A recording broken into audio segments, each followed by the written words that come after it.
Hello everyone, welcome back to my channel Sandeep Moli lifestyle. কেমন আছো তোমরা সবাই? আশা করি সবাই খুব ভালো আছো। আর আমিও মোটামুটি রয়েছি। তো এখন বাজে ঘড়িতে হচ্ছে 12টা মতো, দুপুর 12টা। তো আমি এখন থেকে ব্লগটা স্টার্ট করছি। তো তোমরা দেখো প্রথম থেকে শেষ পর্যন্ত। তো হচ্ছে সকাল থেকে মানে ভীষণ ঝামেলা ছিল। আর ঘুম থেকে উঠেছিও অনেকটাই লেট করে আজকে, কেননা এর আগের দিন তো ব্লগে বলেছিলাম যে মহোৎসবের জন্য সবজি কাটা হচ্ছিল। সবজি কাটাকাটি করে আসতে মানে 1টা বেজে গেছে, আমাদের ঘুমোতে ভোর 3টে বেজে গেছে। তো হচ্ছে সেই জন্য ভালো ঘুমও হয়নি, সেখানে দেরি করে উঠেছি। আর হচ্ছে সেই জন্য এখন থেকে আমি ব্লগটা স্টার্ট করছি। আর আজকে হচ্ছে আমাদের মায়ের হচ্ছে মহানবমী। তো আজকে ওখানে মানে মহোৎসব হচ্ছে, আমরা তো জানো। তো ওখানে খাওয়া দাওয়া হবে, প্রায় 1,500 লোকজন ওখানে খাওয়া দাওয়া করবে। তো রান্নাবান্না সব কমপ্লিট হয়ে গেছে, আর অনেকেই খেতেও বসে পড়েছে। তো তোমাদের দাদাভাই স্নান করছে, মেয়ে এখনও স্নান করেনি, স্নান করবে। তো আমরা এখন রেডি হব, তারপর খাওয়া দাওয়া করতে যাব। আর বাইরে আজকে যা গরম গাইস, আর এত পরিমাণ গরম পড়ে গেছে, মানে কি বলবো, ভীষণ গরম আর রোদ। তো হচ্ছে চলো এখন রেডি হই। আর আজকে সারাদিনের মানে কি করছি বা আজকে সারাদিনের আপডেট তোমাদের সঙ্গে যতটুকু পারবো শেয়ার করব। তোমরা প্লিজ সঙ্গে থেকো আর ব্লগটা দেখো সবাই। তারপর এই যে দেখো, আমি এখন রেডি হয়ে বেরিয়ে পড়েছি। তো যেহেতু আমার শরীরটা খুব একটা ভালো নেই, সেই জন্য সাজগোজ করতেও ইচ্ছে করছে না। আর বাইরে প্রচণ্ড রোদ গরম, সেই জন্য একটা এমনি মানে এটাকে কি বলবো, তাঁতের শাড়ি বলবো, মানে আমাদের এখানে তাঁত না, অন্য জায়গার কি তাঁত বলে, ওই শাড়িটা পরে নিলাম। তারপর দেখো আমি হচ্ছে পুজো মণ্ডপের এখানে চলে এসেছি।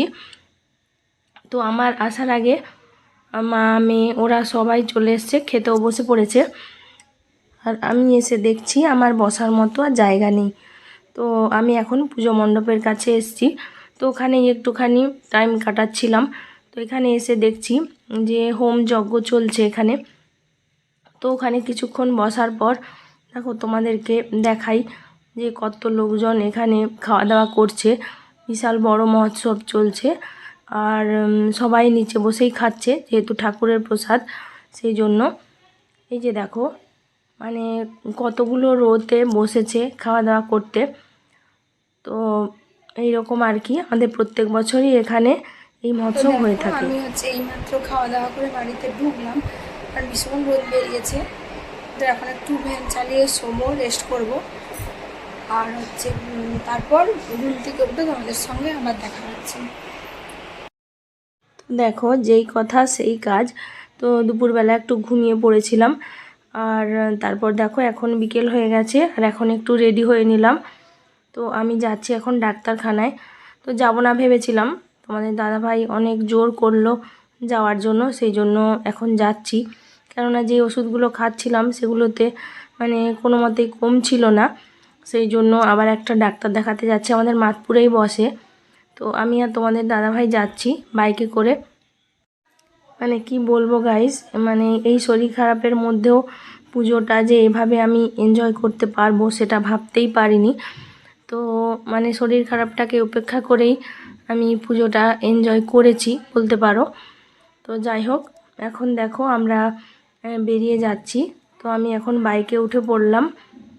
তো আজকেও বিকেলবেলা রয়েছে অনেকগুলো খেলা রয়েছে। তো এর আগের দিন তো মিউজিক্যাল চেয়ার, হাঁড়ি ভাঙা প্রতিযোগিতা এগুলো হয়ে গেছিলো। তো আজকে শঙ্খ বাজানো প্রতিযোগিতা, তারপর মোমবাতি প্রজ্বলন, মানে এইসব প্রতিযোগিতাগুলো রয়েছে। আরও কয়েকটা প্রতিযোগিতা রয়েছে, তো সেগুলোতে আমি পার্টিসিপেট করতে পারিনি।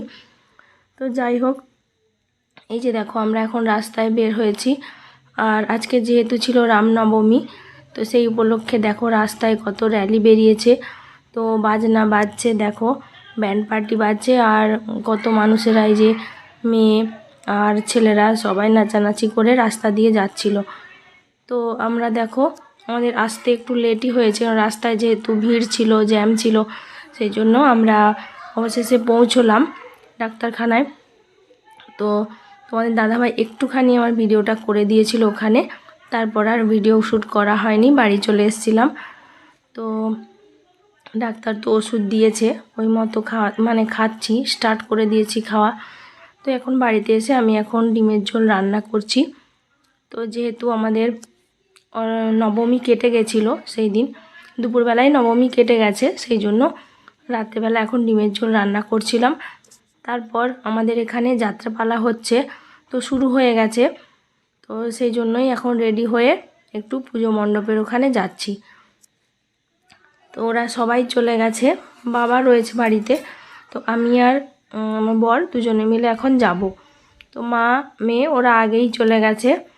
তো আমরা এখন এই যে এসছি এখানে, তো একটুখানি বসে বসে এই যে যাত্রাপালা দেখছিলাম। তো এত লাইটটা পড়েছে, সামনেটা এত লাইট স্টেজের কাছে, যে পুরো ছবিটা দেখো কেমন সাদা সাদা হয়ে রয়েছে, তো ভালো বোঝা যাচ্ছে না। তো এই যে যাত্রাপালাটা চলছে, তো যাত্রাপালাটার কি নাম ছিল আমি ভুলে গেছি, তো আমার এই মুহূর্তে মনে নেই, তার জন্য সরি। আর ওদিকে আকাশে প্রচণ্ড মেঘ করেছিল, বৃষ্টি হয়েছিল, সেই জন্য যাত্রাপালাটা ওই রকম অবস্থায় রয়ে গেছিল, আর হয়নি, অর্ধেকটা হয়ে যাত্রাপালা আর হয়নি, যেহেতু বৃষ্টি চলে এসেছিলো। তো এটা হচ্ছে তার পরের দিন সকালবেলাকার ভিডিও, সেই দিন আর রাত্রেবেলা ভিডিও করতে পারিনি, ব্লগটা শেষ করতে পারিনি। তো আমি এখন দেখো রান্না করছি রান্নাঘরে। তো আজকের মতো ব্লগটা এই পর্যন্তই। কেমন লাগলো সবাই কমেন্ট করে জানিও, ভালো লাগলে একটা লাইক করে দিও। আর আজকের মতো টাটা, সবাই ভালো থেকো, সুস্থ থেকো। আর আমার এই গলাটার জন্য তোমরা প্লিজ একটু মানিয়ে নিও, ভিডিওটা কষ্ট করে দেখে নিও। তো দেখা হচ্ছে পরের একটা নতুন কোনো ব্লগ।